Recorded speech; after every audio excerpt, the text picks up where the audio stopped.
Hi guys, welcome back to our YouTube channel. So in this video tutorial, I am going to show you on how to get verified on Instagram. So now the first thing that you need to do is just to open your Instagram application. Okay, and then tap on your profile picture at the bottom right corner of your screen. Then tap on the three horizontal lines at the top right corner of your screen. And then click on settings and privacy. Now we can use the search bar at the top corner of our screen and then search for Meta Verified.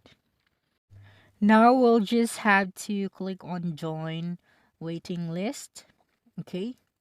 So now the help center will send you a notification when Meta Verified is available to you.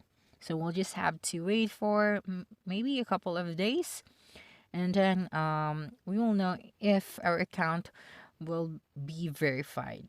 Okay, so for now, that's the list that you can do in order to get verified on Instagram. So don't forget to subscribe to our YouTube channel for more informative video tutorial in the future. Bye bye.